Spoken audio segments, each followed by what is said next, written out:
आज के आमादेर दशम श्रेणीर ज्ञानचक्षु गल्पे आशापूर्णा देवीर रचित ज्ञानचक्षु गल्पेर प्रथम पाठ आज के आमरा शुरू करते चलेछि। तो बंधुगण, यदि आपनारा এই ভিডিওতে নতুন হয়ে থাকেন, এই চ্যানেলে আপনারা নতুন হয়ে থাকেন তাহলে চ্যানেলটিকে অবশ্যই সাবস্ক্রাইব করবেন। তো বন্ধুগণ, চলুন আমরা আজকে আশাপূর্ণা দেবী যিনি এই গল্পটি লিখেছেন ইনার সম্পর্কে প্রথমে আমরা জানব যে ইনি কবে জন্মগ্রহণ করেছেন এবং ইনার লিখিত এই যে জ্ঞানচক্ষু গল্পটি কোথা থেকে নেওয়া হয়েছে। আমরা মূল গল্পে না গিয়ে প্রথমে আশাপূর্ণা দেবীর ব্যাকগ্রাউন্ড নিয়ে আলোচনা করব। তা আশাপূর্ণা দেবী 1909 সালে জন্মগ্রহণ করেন এবং 1995 সালে তিনি পরলোক গমন করেন। অত্যন্ত প্রধান বাঙালি লেখিকা তিনি। জন্মগ্রহণ করেন কলকাতায়, স্কুল কলেজে পড়াশোনার সুযোগ ঘটান, অথচ সামান্য শিক্ষা, সংবেদনা ও প্রকৃতির সমাজের অভিজ্ঞতার মাধ্যমে তিনি বাঙালি মধ্যবিত্ত জীবনকে আশ্চর্য দক্ষতার গল্প উপন্যাস তুলনা করেন। তিনি দীর্ঘ জীবনে অসংখ্য গল্প রচনা করেছেন। তিনি এগুলির মধ্যে উল্লেখযোগ্য হল ছোট ঠাকুরদার কাশী যাত্রা এবং প্রথম প্রতিশ্রুতি, সুবর্ণলতা ইত্যাদি। আর এই গল্পের এই যে গল্পটি আজকে আমরা আলোচনা করছি আশাপূর্ণা দেবীর রচিত জ্ঞানচক্ষু গল্পটি, ইনি এটি কুমকুম নামক কাব্যগ্রন্থ থেকে নিয়েছিলেন। আপনারা মনোযোগ সহকারে শুনুন যে এটি কুমকুম নামক কাব্যগ্রন্থের অন্তর্গত। এবারে আমরা মূল বিষয়ে দিকে অগ্রসর হইব।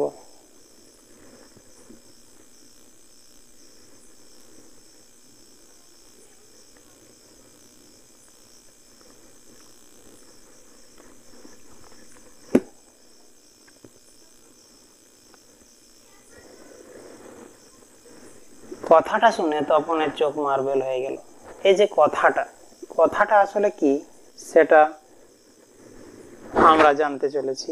যে কথাটা শুনে তপনের চোখ মার্বেল হয়ে গেল। মার্বেল হয়ে যাওয়ার কথার অর্থ কি? এই যে মার্বেল, এই মার্বেল কথার অর্থ এখানে কি বলা হয়েছে সেটা আবার আমরা জানতে চেষ্টা করব। মার্বেল মানে হয় কাঁচের গুটি, মানে অবাক হয়ে যাওয়া। কোনো কিছু জিনিস যদি কেউ শুনে তাহলে কি হয়, সে অবাক হয়ে যায়। তাই কোনো কথাটা শুনে যে কথাটা এখন বলা হয়নি যে কি কথা, ওই কথাটা শুনে তপনের চোখ কি হয়ে গেছিল, মার্বেল হয়ে গেছিল। এরপরে সেই কথাটা আসছে যে নতুন মেসোমশাই মানে যার সঙ্গে এই কদিন আগে তপনের ছোট মাসির বিয়ে হয়ে গেছে দেদার ঘটাপটা করে। আবার দেদার ঘটাপটা শব্দের অর্থ হচ্ছে যে বিরাট বিবাহ করে, যেমন অনেক রকমের বাদ্যযন্ত্রের দ্বারা বিবাহ অনুষ্ঠিত হয়, এই সকলগুলো। তো তিনি নাকি বই লেখেন। এই যে বই লেখা গল্পটি, এটি হলো তার চোখ মার্বেল হয়ে যাওয়ার মূল বিষয়। এই যে তিনি বই লেখেন সেটা তপন জানতো না।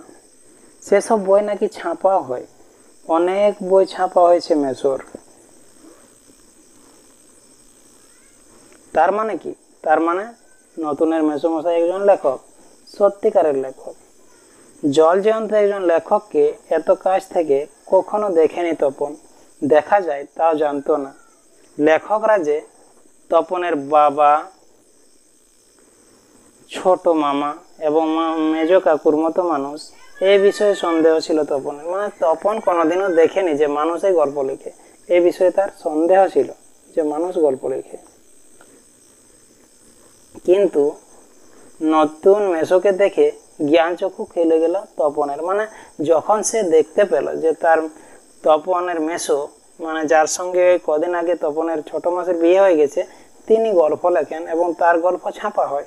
যখন এই বিষয়টি তপন জানে, তখন তার অবাক হয়ে যায়, জ্ঞানচক্ষু তখন খুলে যায়। তখন সে বুঝতে পারে যে মানে আমার মেসো একজন লেখক, মানে মানুষই লেখক হতে পারে।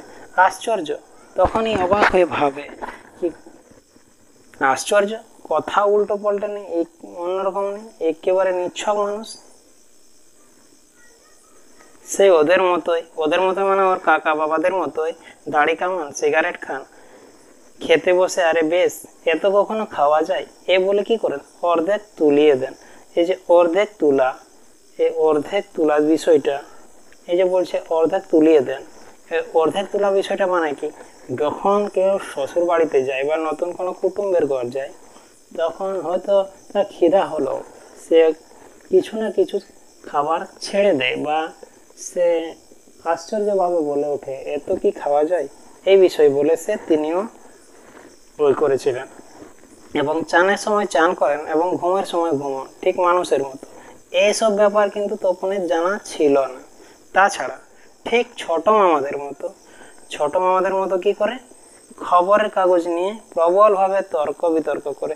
আর তর্ক বিতর্ক মানে কি, তর্ক বিতর্ক হলো যখন সমাজের মধ্যে দু চারজন ভদ্রলোক একত্রিত হয়, তখন তাদের মধ্যে রাজনৈতিক কথাবার্তা নিয়ে আসে। ওই যে রাজনৈতিক কথাবার্তার মধ্যে তারা তর্ক করে ফেলে, আর শেষ পর্যন্ত এদেশে কিচ্ছু হবে না বলে সিনেমা দেখতে চলে যায়, কি বেরোন সেজে গুজে।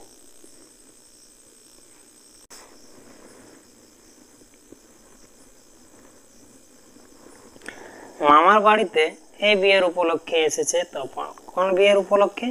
ওই যে মাসির বিবাহ ছিল, সেই বিয়ের উপলক্ষে তিনি ছুটে এসেছিলেন এখানে, আর ছুটি আছে বলেই রয়ে গেছেন। ওদিকে মেসোরও নাকি গরমের ছুটি চলে এসেছে।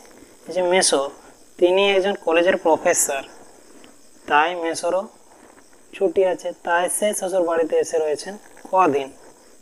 তাই অহরহ জল জয়ন্ত একজন লেখককে এত কাছ থেকে দেখবার সুযোগ হয়েছে তপনের, আর সেই সুযোগে দিব্যি দেখতে পাচ্ছে তপন। লেখক মানে কোনো আকাশ থেকে পড়া জীব নয়, এই তপনের মতোই মানুষ। তখন সে বুঝতে পারে যে তপনের মতোই তার মেসো একজন মানুষ। তবে তপনের বা লেখক হতে বাধা কি? তখন তার মনে একটা প্রত্যাশা জাগে যে আমার মেসো যদি লেখক হতে পারে, তো আমিও তো লেখক হতে পারি, আমি তো একজন মানুষ। মেসো মশাই কলেজের প্রফেসর ছিলেন এবং ছুটি চলেছে, তাই সেই সুযোগে শ্বশুর বাড়িতে রয়ে গেছেন কদিন। আর সেই সুযোগে দিব্যি একখানি দিবানিন্দ্রা নিচ্ছেন। এই যে দিবানিন্দ্রা কথার অর্থ হলো দিনের নিদ। দিনের নিদ মানে শ্বশুর বাড়িতে গেলে কোনো খেয়ে দেওয়ার কোনো কাজ নেই, সে তো আর হাল নিয়ে বাড়িতে যাবে না শ্বশুর বাড়িতে, তাই তিনি দিবানিন্দ্রা নিচ্ছেন। ছোট মাসে সেদিকে ধাবিত হয় মানে ছুটন্ত ভাবে তার দিকে চলে যান। তখন অবশ্যই না করে প্রবল আপত্তি তোলে, কিন্তু কে শুনে তার কথা। ততক্ষণে গল্প তো ছোট মাসির হাতেই চলে গেল, হইচই করে দিয়েছে ছোট মাসি তার ঘুম ভাঙিয়ে। মাসির এই হইচইতে তপন অবশ্যই মনে মনে পুলকিত হওয়ার কথা অর্থ হচ্ছে যে মনে মনে খুশি হওয়া, মুখে করলেও হয়। কারণ লেখার প্রকৃতি মূল্য বুঝলে জহুরি মানে বুঝলে মেসোই বুঝবেন রত্নের মূল্য জহুরির কাছে। এই যে রত্নের মূল্য জহুরির কাছে কথাটি বলা হয়েছে, এর অর্থ হচ্ছে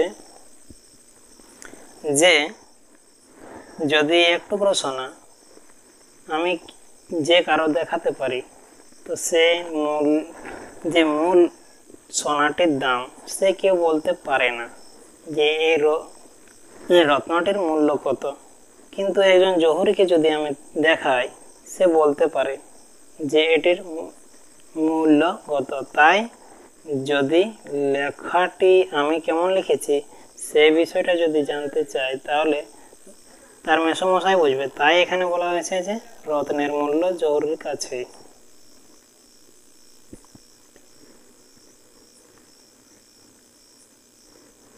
একটু পরে ছোট মাসি ডেকে পাঠান তপনকে এবং বোধ করে নতুন বিয়ে শ্বশুর বাড়িতে ছেলেকে খুশি করতে বলে ওঠেন, তপন তোমার গল্প তো দিব্যি হয়েছে, একটু কারেকশন করে করে দিলে ছাপাতে দেওয়া চলে। এর মশা বলছে যে যদি একটু কারেকশন করে দেয় গল্পটি তাহলে ছাপাতে দেওয়া চলে। তপন প্রথমটা ভাবে ঠাড্ডা, মানে মজা করছে হয়তো তার মেসো, সে ভেবে তপন ঠাড্ডা ভেবে বাদ দিয়ে দেয়। কিন্তু যখন দেখে মেসোর মুখে করুণার ছাপ, মানে দয়ার ছাপ, তখন আহ্লাদে খুশিতে কাঁদো কাঁদো হয়ে যায় তপন। তাহলে বাপু তুমি ওর গল্পটি ছাপিয়ে দিও, মাসি বলে। মেসোর উপযুক্ত কাজ হবে সেটা।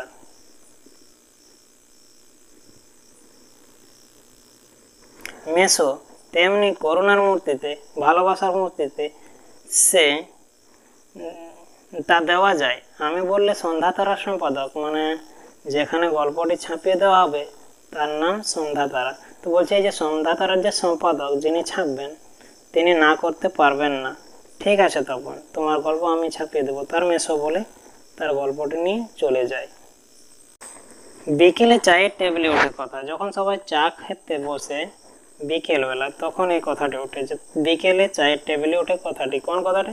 না, তপনের গল্পের কথাটি এবং তপনের মহত্বের কথা। আর সবাই তপনের গল্প শুনে হাসে, কিন্তু মেসো বলে না না, আমি বলছি তপনের হাত আছে। হাত আছে কথার অর্থ আছে যে তার একটা দক্ষতা আছে বই লেখার বা গল্প লেখার, চোখও আছে। নচেত এই বয়সের ছেলেমেয়েরা গল্প লিখতে গেলে হয়তো রাজা রানীর গল্প লিখবে, নয়তো খুন অ্যাক্সিডেন্ট অথবা না খেতে পেয়ে মরে যাওয়া, এসব মাল মশলা নিয়ে বসবে। তপন যে সেদিকে যায়নি, শুধু ওর ভর্তি হওয়ার দিনের অভিজ্ঞতা আর অনুভূতি নিয়ে লিখেছে তপন। এটা খুব ভালো হবে ওর। তপনের মেসো এই কথাগুলো বলেছিল। তপন বিল্লল দৃষ্টিতে তাকায়, অবাক হয়ে সে তাকিয়ে থাকে। তারপর ছুটি ফুরলে মেসো গল্পটি নিয়ে চলে গেলেন। তপন কৃতার্থ হয়ে হয়ে দিন গণে। এ কথাই ভাবছে তপন যে রাত দিন ছেলেবেলা থেকে তো রাশি রাশি গল্প শুনেছি এবং আর এখন বস্তা বস্তা পড়েছে, মানে ছোট থেকে সে কবিতা গল্প পড়ে গেছে, তাই সে জানতে তার বাকি নেই যে তিনি এখন সে তপন এখন কি লিখেছে। কাজে গল্প জিনিসটা যে কি সেটা তার জানতে এত বাকি নেই। শুধু এটাই জানা ছিল না, অজানা বিষয়টি এখানে যে সেটা এমন সহজ মানুষ লিখতে পারে। তপন মেসোকে দেখে জানলো সেটা। তপনের তবে তবে তখন তপন ভাবে যে তবে আর পায় কে তপনকে, নিজে নিজেই সে প্রশংসা করে যে তবে আমাকে আর কে পারে।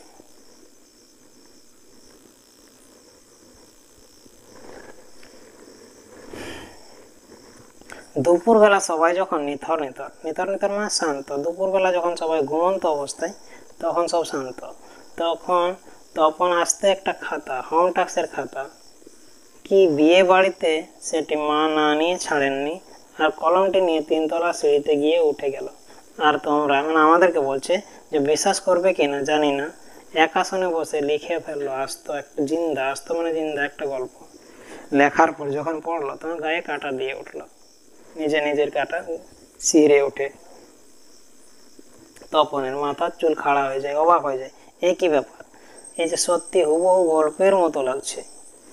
তার মানে সত্যি একটা গল্প লিখে ফেলেছে তপন। তার মানে তপন এখন লেখক, তপনকে এখন লেখক বলা চলে। হঠাৎ একটা ভয়ানক উত্তেজনা অনুভব করে তপন আর দুড়িয়ে নিচে নেমে আসে। ছোট মাসিকে সবের থেকে আগে ছোট মাসিকে গল্পটি লিখেছি, ছোট মাসিকে বলে বসে। ছোট মাসি ওর চিরকালের বন্ধু, মানে মামার বাড়িতে এলে চিরকালের বন্ধু হিসেবে তিনি তার মাসিকে চেয়েছিলেন। বয়সে বছর 8-এর মানে 8-এর বড় হলেও সমবয়সী সমান। কাজে যে মামার বাড়িতে এলে সব কিছু ছোট মাসির কাছে, তাই এই ভয়ানক আনন্দের খবরটা ছোট মাসিকে সর্বাগ্রে মানে সব থেকে আগে দিয়ে বসে। তবে বিয়ে হয়ে গিয়ে ছোট মাসি একটু মুরব্বি হয়ে গেছে। মুরব্বি মানে আলস প্রাকৃতিক হয়ে গেছে, তাই সব গল্পটা না পড়ে একটু চোখ বুলিয়ে বেশ পিঠ চাপড়ানো সুরে বলে ওঠে, ও মা, এ তো বেশ লিখেছিস রে, কোনোখান থেকে টুকলিফাই করিসনি তো? তখন তার বুক ফুলে যায় এবং বলে, আহ ছোট মাসি, ভালো হবে না বলছি। আরে বাবা, খেপছিস কেন? মানে জিজ্ঞেস করছি, বই তো নয়, রোজ মানে এখানে বলছে রোজটা রোগ, তোর ছোট মেসমশাইকে দেখায়, কিন্তু গেল তো গেলই যে। কথায় সেই ৮৬ ছাপা অক্ষরে গাঁথা চেহারাটি, যার জন্য হ্যাঁ করে আছে তপন। হ্যাঁ করে আছে মানে তার আশা যে আমার গল্প আসবে। সেই মামার বাড়িতে এসেও ওই হালে তিনি এখনো আছে।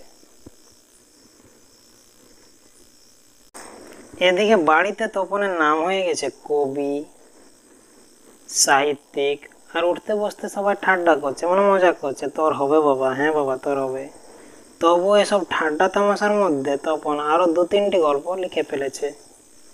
ছুটি ফুরিয়ে এসেছে, হোম টাস্ক হয়ে ওঠেনি, তবু লিখছে, লুকিয়ে লুকিয়ে লিখছে, যেন নেশা হয়ে পেয়েছে। তারপর ছুটি ফুরলে রীতিমতো পড়াশোনা শুরু হয়েছে। প্রথম গল্পটি সম্পর্কে একেবারে আশা ছাড়া হয়ে গেছে। বিষণ্ণ মন নিয়ে বসে আছেন এমন সময় ঘটল সেই ঘটনা। আবার একটি ঘটনা ঘটছে যে ছোট মাসি আর মেসো একদিন বেড়াতে এলো তাদের ঘরে বা তাদের মামা বাড়িতে, হাতে এক সন্ধ্যা তারা। কেন হেতু সন্ধ্যা তারা নিয়ে কেন? বুকের রক্ত ছলকে উঠে তপনের। তবে কি সত্যি তাই? সত্যি তপনের জীবনের সবচেয়ে সুখের দিনটি এলো আজ। মানে যদি ছাপা হতো বা ছাপা যদি হয়েছে, তাহলে আজকেই তার জীবনের সর্বশ্রেষ্ঠ দিন। কিন্তু তাই কি সম্ভব? সত্যিকারের ছাপা অক্ষরে তপন কুমার রায়ের লেখা হাজার হাজার ছেলের হাতে ঘুরবে? এসে ভাবতে বসে পৃথিবীতে এমন অলৌকিক ঘটনাও ঘটে? এটা হতে পারে যে আমি গল্প লিখবো আর আমার গল্প লোকে পড়বে? এসব ভাবছে তপন। তা ঘটেছে, সত্যি ঘটেছে। সূচিপত্রে নাম রয়েছে প্রথম দিন শ্রী তপন কুমার রায়। সারা বাড়িতে শোরগোল পড়ে যায়। তপনের লেখা গল্প পত্রিকায় ছাপা হয়েছে। ওর লেখক মেসোমশাই ছাপিয়ে দিয়েছেন। পত্রিকাটি সকলের হাতে হাতে ঘোরে। সকলে একবার করে চোখ বোলায় আর বলে, বারে বেশ লিখেছে, বেশ চমৎকার লিখেছে তো। মেসোমশাই অবশ্যই মৃদু মৃদু হাসেন এবং বলেন, একটু আধটু কারেকশন করতে হয়েছে। অবশ্য নেহাত কাঁচা তো। মাসি বলে, তা হোক, নতুন নতুন এমন হয়।